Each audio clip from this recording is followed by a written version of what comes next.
ভালো কাজে বাঁধা বেশি, ভালো কাজে কষ্টও বেশি। কথা বলেন ঠিক কিনা? দুধের মতো শক্তিশালী পাওয়ারফুল খাবার তেমন নাই, কিন্তু দুধওয়ালার দুধ মানুষের ঘরে গিয়ে গিয়ে ভিক্ষুকের মতো ব্যস্ত হয়।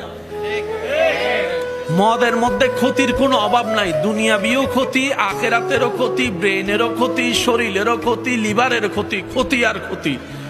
আর সেই মদটা ওইখানে গিয়ে সিরিয়ালে দৌড়ে অনেক টাকা দিয়ে টোকেন টোকেন নিয়ে তারপরে কিনতে হয়। দুধ বিক্রি করতে গেলে 1000 বার জিজ্ঞেস করে পানি মিশাইছস মনে হয়? দুধের কেজি কত? 80 টাকা। 20 টাকা দিবিনি ক। আর মদের বেলায় বলে যে 200 ন 500 হইলে 500, 1000 হইলে 1000, 5000 হইলে 5000 দে, লক দে। তো যেখানে আমাদের অবস্থা এই জায়গায়, সেখানে জান্নাত আসা না স্বপ্ন দেখাও কল্পনার বাইরে হওয়া দরকার।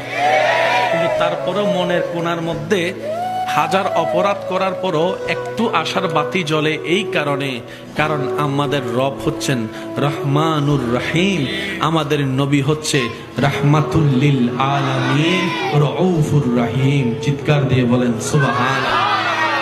ওই দুই রহমানের মাঝখানে, দুই রহিমের মাঝখানে আমাদের একটু বাঁচার আশা এবং স্বপ্নটা বেঁচে আছে, কারণ রবও আমাদের রহমতের দরিয়া।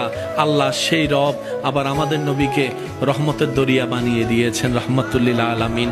সেজন্য হয়তো ওই জান্নাত পাওয়ার স্বপ্নটা কিছুটা দেখার সাহস আপনি আমি করতে পারি। না হয় যোগ্যতা জান্নাতে যাওয়ার আপনারও নেই, আমারও নেই, আমাদের কারণেই। যাই কিছু করেন মনে আঘাত দিয়েন না, কারো মন ভেঙে চুরমাচুর করে দিয়েন না, কারণ মানুষের মন রবের রহমতের ঘর। ওই মনে আঘাত দেওয়া অন্যায় ভাবে আল্লাহ কখনো মাফ করে না, মাফ করে না, মাফ করে না। যতটুক পারবেন হ্যাঁ বলুন, যতটুক পারবেন না বলুন,